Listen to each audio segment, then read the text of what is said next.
तो कहानी की शुरुआत में हम यूएसए और रशिया के बीच चल रहे कोल्ड वॉर को देखते हैं, जिसके चलते रशिया की सोवियत यूनियन पेट्रियट नाम की एक सीक्रेट ऑर्गेनाइजेशन चला रही होती है, जिसमें काफी सारे साइंटिस्ट मिलकर डिफरेंट नेशनैलिटीज के लोगों के ऊपर एक्सपेरिमेंट करके उन्हें सुपर हीरो बना रहे होते हैं, ताकि वह सुपर हीरोज दुश्मनों से अपनी कंट्री की रक्षा कर सकें। हालांकि एक मिस्टीरियस एक्सप्लोजन के कारण उस लैब के साथ साथ उनका एक्सपेरिमेंट भी खत्म हो जाता है। इस हादसे के बाद से किसी को भी उन सुपर हीरो और उन्हें बनाने वाले साइंटिस्ट के बारे में कुछ पता नहीं होता कि आखिर वह सभी कहां और किधर चले गए। प्रेजेंट टाइम रशियन आर्मी अपने नए रोबोट की टेस्टिंग कर रहे होते हैं। इन रोबोट को चलाने के लिए किसी इंसान की जरूरत नहीं थी, क्योंकि यह बहुत ही एडवांस से आए थे। सभी की टेस्टिंग अच्छी होती है, लेकिन अचानक रोबोट घूमते हैं और अपनी ही टीम के टैंक और हेलीकॉप्टर पर हमला शुरू कर देते हैं। इन रोबोट के खिलाफ आर्मी कुछ नहीं कर पाती और फिर देखते ही देखते रोबोट आर्मी की सभी व्हीकल्स को डिस्ट्रॉय कर देते हैं, जिसके बाद वह सभी जनरल्स और टेक्नीशियंस पर हमला करके उन्हें भी मार डालते हैं।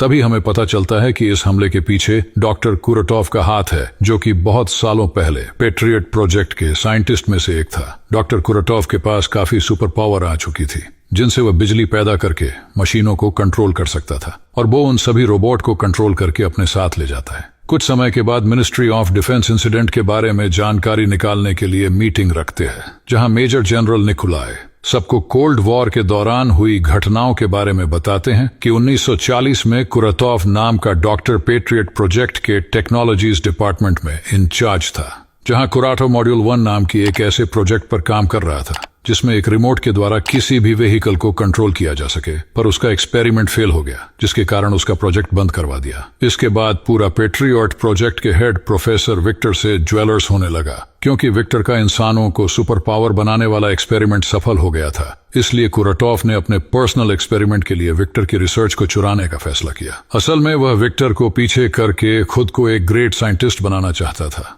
इस कारण कई लोग उसके शिकार बन गए। इसीलिए कुराटोव को अरेस्ट कर लिया गया, लेकिन वह किसी तरह भाग निकला और अपनी लैब में छुप गया, जिसके बाद आर्मी उसकी लैब पर गई। लेकिन कुराटोव उस जगह पर बम लगा दिए थे, जिससे लैब में एक बड़ा एक्सप्लोजन हुआ और सभी लोग मारे गए। तब मेजर जनरल को लगा कि कुराटोव मर चुका है, लेकिन कुराटोव बच गया था और इस एक्सप्लोजन से निकले केमिकल्स ने उसके शरीर को मॉड्यूल 1 एक्सपेरिमेंट में बदल दिया था। इसके बाद जनरल निकोलाय कहते हैं कि अब उसे हराने के लिए हमें उसके द्वारा बनाए गए सुपर हीरोज को खोजना होगा। इसी दौरान हम कुराटोव को आर्मी के गोडाउन से उनकी सभी व्हीकल्स और रिसोर्सेज को चुराते हुए देखते हैं। यहाँ मीटिंग के बाद ministry of defence patriot organisation को दोबारा ओपन करने का फैसला लेती है। इसका चार्ज मेजर अलीना को दिया जाता है। अलीना अपनी टीम को उन सुपर हीरो को ढूंढने को कहती है और इस मिशन का नाम द गार्डियंस रखा जाता है। अब जैसे ही उन्हें सुपर पावर्स की थोड़ी इन्फॉर्मेशन मिलती है, तो वह उनकी खोज में निकल जाते हैं। सबसे पहले अर्मीनिया के हिडन टेम्पल में लहर नाम के सुपर हीरो को ढूंढ निकालते हैं, जो कि यहाँ सन्यासी बनकर अपनी पुरानी जिंदगी को भुलाने की कोशिश कर रहा था।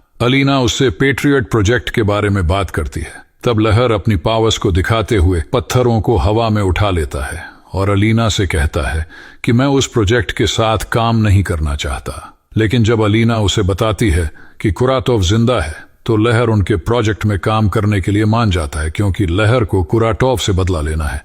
इसके बाद वह ईस्ट कजाकिस्तान के लिए निकल जाते हैं, जहां हम खान नाम के दूसरे सुपर हीरो को देखते हैं। जब एजेंट हथियारों से भरी गाड़ियों के साथ उनके पास जाते हैं, तब खान अपने पावर से बहुत तेजी से मूव करता है और सभी को तलवार से मार डालता है। तभी खान लहर को देखकर रुक जाता है, जहां लहर उसे भी कुराटोव से बदला लेने के लिए अपने साथ आने को कहता है। इसके बाद वो नॉर्दर्न साइबेरिया जाते हैं। यहाँ अर्सुस नाम का तीसरा सुपर हीरो जंगल में रह रहा था। अर्सुस जैसा ही कुछ सोल्जर को देखता है, तो वह एक जानवर में बदल जाता है और वो उन सभी को फेंकने लगता है। तभी उसकी नजर लहर और खान पर जाती है और अर्सुस भी कुराटोव से बदला लेना चाहता है, इसलिए वह भी उनके साथ शामिल हो जाता है। अब लास्ट सुपर हीरो को ढूंढने के लिए मॉस्को जाते हैं, जहां क्सीनिया एक फेमस परफॉर्मर बन गई है और वह अपनी पावर का यूज पूल में परफॉर्म करने के लिए करती है, क्योंकि क्सीनिया पानी में इनविजिबल हो जाती है। शाम को इस शो के बाद क्सीनिया खान को अपनी ड्रेसिंग रूम में देखकर उस पर हमला कर देती है। तब खान फाइट को रोकने के लिए तेजी से मूव होकर दूसरी ओर खड़ा हो जाता है। इसके बाद वो क्सीनिया को याद दिलाता है कि वह उसका दोस्त है, पर क्सीनिया उस पर दोबारा अटैक करती है। तभी वहां लहर आता है और क्सीनिया उस पर भी अटैक करती है। इस फाइट में लहर जीतता है क्योंकि उसी ने जीनिया को फाइट सिखाई थी। तभी आर्सूस वहां आता है और जीनिया को समझाता है कि हम सभी अपनी पावर्स के कारण पिछले 40 साल से जवान हैं। साथ ही कहता है कि भले ही तुम हमें याद न करती हो, लेकिन तुम उस आदमी से बदला लेने के लिए हमारे साथ आ सकती हो जिसने हमें ऐसा बनाया है। उसी दौरान हम कुरातोव को देखते हैं जिसने अपनी क्लोन आर्मी को बना लिया होता है। वही सभी लोग अब पेट्रियट हेडक्वार्टर आ जाता है। ज़ेनिया बताती है कि उसे सिर्फ 1978 के समय की मेमोरी याद है जहां डॉक्टर्स ने उसे श्रीवास्तवा पूल के पास देखा था, लेकिन उसकी पहचान कोई नहीं कर सका।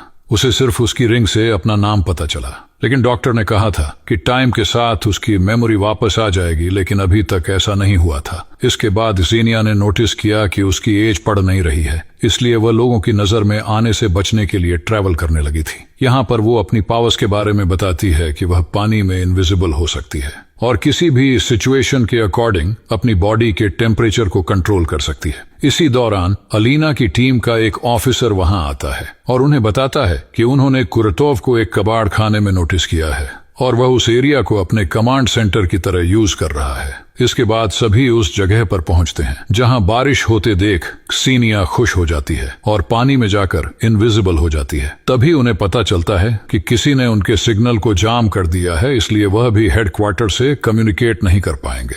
इसीलिए वो चारों अलग अलग जगह से हमला करने के लिए एक दूसरे से अलग हो जाते हैं। जहां ज़ेनिया बिना परवाह किए अंदर चली जाती है, यहाँ कुरातोव की गार्ड के पास स्पेशल ग्लासेस होते हैं जिनसे उन्हें ज़ेनिया का बॉडी टेम्परेचर दिखाई देता है, इसलिए वह तुरंत अपने स्पेशल वेपन से ज़ेनिया को फ्रीज कर देते हैं। दूसरी ओर आर्सूस और खान अपनी पावर से ज्यादा लोगों को मारने लगते हैं। जब खान चलना बंद करता है तब गार्ड उस पर पैरालाइज डांट से अटैक करके उसे रोक देता है। वही आर्सूस को भी एक जाल में फंसाकर पकड़ लिया जाता है। इधर बिल्डिंग के अंदर लहर अपनी बॉडी को पत्थरों से ढकने से पहले एक छोटा भूकंप लाता है और सभी गार्ड को मार देता है। तभी वहां कुरातोव आता है और लहर पर हमला करना शुरू कर देता है, लेकिन कुरातोव को लहर के अटैक से फर्क नहीं पड़ता है। कुरातोव लहर पर हावी हो जाता है और उसकी पीठ तोड़कर उसे घायल कर देता है। इसके बाद हम लहर, खान और आर्सूस को कुरातोव की फोर्स फील्ड सेल में बंद देखते हैं, जहां कुरातोव कहता है कि मैं तुम्हारी सभी पावर और खामियों को जानता हूं, इसलिए मैंने अपने गार्ड को इस तरह के हथियार दिए हैं जिनसे वह तुम्हें पकड़ सके।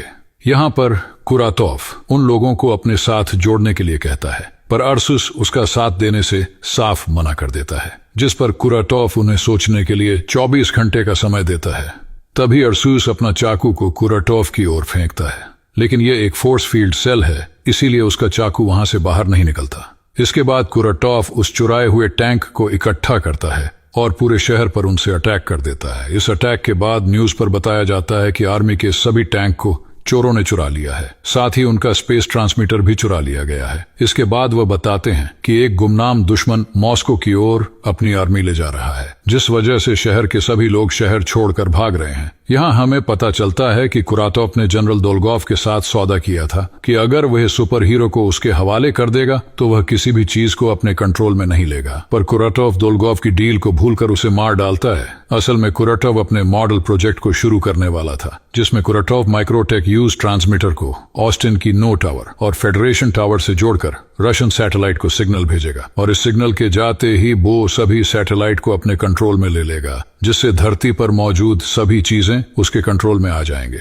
इस बीच अलीना लहर को वापस हेडक्वार्टर ले जाती है। जब लहर ठीक हो जाता है तब अलीना को बताता है कि मैं जब बेहोश था तब मैं अपनी बेटी को देख रहा था। लहर बहुत दुखी होकर बताता है कि मैंने अपनी बेटी को बुरा होते हुए और उसे अपनी नजरों के सामने मरते हुए देखा है। असल में लहर के पास सुपर पावर होने से उसकी उम्र नहीं बढ़ रही थी, जिस कारण अब वो बहुत दुखी हो चुका था। इसके बाद अलीना से मिलने के लिए कुरातोव का पुराना लैब पार्टनर विक्टर आता है। विक्टर बताता है कि उसने इतने सालों से छुपा हुआ था, पर जब उसने न्यूज पर कुरातोव को देखा तो वहां आ गया, क्योंकि उन लोगों को कुरातोव को रोकने के लिए ट्विटर की हेल्प जरूर पड़ेगी, और तुरंत विक्टर लहर को ठीक करने का काम शुरू करता है। साथ ही अलीना को कुरातोव की सीक्रेट लैब का पता बताकर बाकी के सुपर हीरोज को बचाने का कहता है। इसके बाद अलीना की टीम उस लैब के अंदर घुसकर सभी गार्ड को मार देती है और गार्डियंस को आजाद कर देती है। तब खान कुछ कहे बिना वहां से चला जाता है। वही कुरातोव उन दोनों टावर्स को शहर से ले जा रहा होता है। इधर अलीना आर्सूस से बात करती है। तब आर्सूस बताता है कि वो ज़ेनिया के लिए परेशान है, क्योंकि वो कई सालों बाद ज़ेनिया से मिला, लेकिन ज़ेनिया को कुछ भी याद नहीं है, इसलिए उसने ज़ेनिया से दूरी बनाने का फैसला लिया है। इसके अलावा आर्सूस अपनी बॉडी के चेंजेस से परेशान होकर कहता है कि वह हर दिन जंगली जानवर बनता है, इसलिए उसे डर है कि कहीं वह हमेशा के लिए जानवर न बन जाए। इस पर अलीना उससे वादा करती है कि वह कभी ऐसा नहीं होने देगी और शायद विक्टर उसका इलाज ढूंढ सकता है। इधर विक्टर कुराटोव की सीक्रेट लैब में उसके ट्यून्स पर स्टडी कर रहा था, जिस दौरान कुराटोव वहां आता है और विक्टर पर धोखा देने का आरोप लगाते हुए कहता है कि तुमने अकेले काम करके सुपर हीरोज के रिजल्ट को निकालकर मेरे साथ गलत किया। इसके बाद कुराटोव कसम खाता है कि वह पूरी दुनिया को बताएगा कि असली जीनियस कौन है। ये कहकर वो एक जहरीली गैस छोड़ देता है, जिससे विक्टर की मौत हो जाती है। बाद में कुराटोव दोनों टावर्स को जोड़कर स्पेस ट्रांसमीटर को सेट करता है और अब जैसे ही वह पेट्रियट सिस्टम को एक्टिव करता है, तब पेट्रियट सिस्टम उसे डिटेक्ट करके कुराटोव के प्लान को समझ जाता है। इसलिए उसे रोकने के लिए फाइटर प्लेन का एक ग्रुप भेजते हैं, जिस पर कुराटोव आर्मी की चुराई हुए रोबोट को फाइटर प्लेन के ऊपर गोली चलाने के लिए कहता है, जिस कारण सभी प्लेन बुरी तरह तबाह हो जाते हैं। दूसरी तरफ बिल्डिंग के ऊपर खान को देखते हैं। तब अलीना उसे उसकी परेशानी पूछती है, जिस पर खान बताता है कि उसका एक भाई था जो अच्छा फाइटर था और खान उसी की तरह बनना चाहता था। फिर उसे कुराटोव मिला, जिसने उसे पावरफुल बना दिया। जिसके बाद खान ने अपने भाई को फाइट चैलेंज दिया था, लेकिन फाइट के दौरान वह अपना कंट्रोल खो दिया और अपने भाई को मार डाला। यह सुनकर अलीना उसके साथ सिंपैथाइज करते हुए याद दिलाती है कि अभी शहर को उसकी जरूरत है। इसके बाद सभी फिर से एक साथ होते हैं, जहां पर अलीना गार्डियंस को बताती है कि उन्होंने उनके लिए नए सूट और वेपन बनाए हैं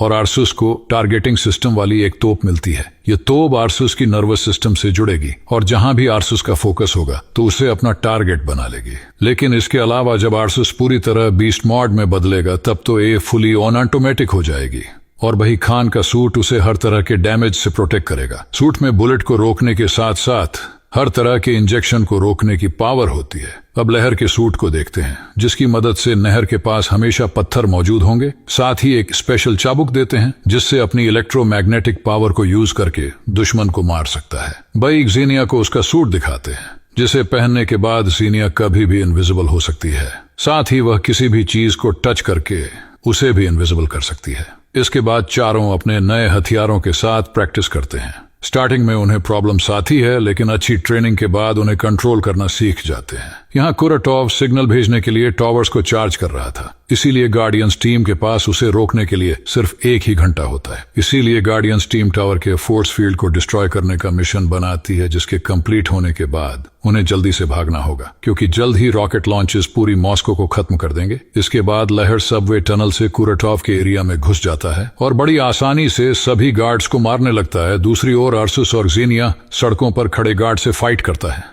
जीनिया सभी को इनविजिबल होकर मारती है और आर्सुस बीस्ट मॉड में जाकर सबको मार डालता है। इसके बाद जीनिया मॉल में लहर से मिलने के लिए आर्सुस के ऊपर बैठकर जाती है। इधर खान प्लेन से टावर तक पहुंच जाता है, पर रोबोट उसकी प्लेन पर अटैक करते हैं, इसलिए खान को प्लेन से कूदने में परेशानी आती है। दूसरी तरफ आर्सुस, लहर, जीनिया यहां से कुराटोव के टावर तक पहुंचने के लिए एक बड़े पाइप को पार करना शुरू करते हैं, जिस दौरान गार्ड्स एक साथ उन तीनों पर गोलियां चलाने लगते हैं, जिससे आर्सुस फिसल जाता है और लहर ढाल बनाने के लिए अपनी चाबुक को एक्टिव करता है। तभी खान प्लेन से कूदता है और गोली चला रहे गार्ड्स को नीचे गिराकर मार डालता है। इस बीच कुराटोव की लैब में अलीना को विक्टर मिलता है, जो कि जिंदा था, पर उसके पास ज्यादा समय नहीं बचा था। विक्टर एलिना को बताता है कि अगर सारे सुपर हीरो अपनी पावर को एकजुट करेंगे तो उनकी पावर और भी बढ़ जाएगी, जिससे वो कुराटोव को आसानी से मार सकेंगे। इसके बाद चारों गार्डियंस टावर में जाते हैं और कुछ गार्ड्स को मारने के बाद जनरेटर के पास पहुंच जाते हैं। तब जीनिया जनरेटर को अपनी बॉडी की गर्मी से शॉर्ट सर्किट करने के लिए पकड़ लेती है,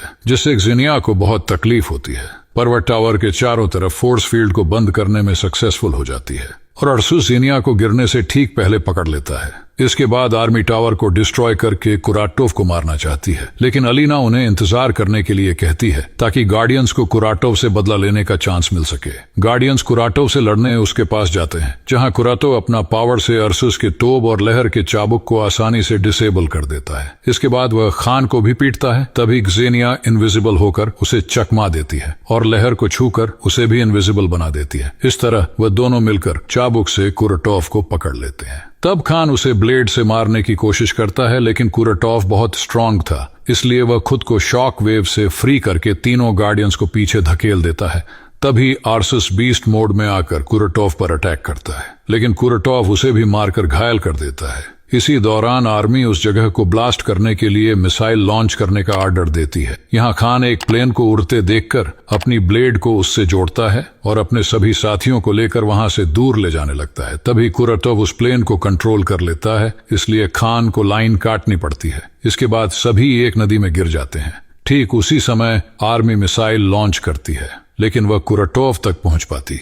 इससे पहले वह उन्हें कंट्रोल करके आसमान में उड़ा देता है। अब कुरतोव फिर से सैटेलाइट से कांटेक्ट बनाना शुरू करता है। यहाँ अलीना नदी के किनारे गार्डियंस से मिलती है और उन्हें विक्टर की बताए हुए सारी बातें बताती है। इसलिए गार्डियंस जोखिम लेने का फैसला करता है। अपनी सारी पावर लहर पर कंसंट्रेट करते हैं, जिससे एक एनर्जी बनती है और टावर को डिस्ट्रॉय कर देती है, जिससे कुरतोव की डेथ हो जाती है। इसके बाद हम न्यूज देखते हैं जिसमें बताया जाता है कि शहर को अनजान ताकत से बचा लिया गया है। सभी का मानना था कि आर्म्ड फोर्सेस ने ही शहर को बचाया है। अलीना गार्डियंस को उसकी हेल्प करने के लिए थैंक्स बोलती है। अब जीनिया की मेमोरी भी वापस आ चुकी थी और वह फिर से आर्सुस के साथ अच्छी लाइफ शुरू करना चाहती थी। सभी गार्डियंस वादा करते हैं कि अगर फिर से कोई बड़ी मुसीबत आती है तो वह वापस आएंगे। उनके जाने से पहले एलिना उन्हें बताती है उन्हें बाकी के गार्डियंस मिल गए हैं। कुछ समय बाद आधी रात में दो आदमी एक कार को रोकते हैं, जिससे अलीना बाहर आती है और उनसे लड़ती है। तब अलीना को एक आदमी से पता चलता है कि उसे पैरम नाम के किसी आदमी ने भेजा था। ये नाम सुनकर अलीना टेंशन में आ जाती है और इसी के साथ ये मूवी यहीं पर खत्म हो जाती है।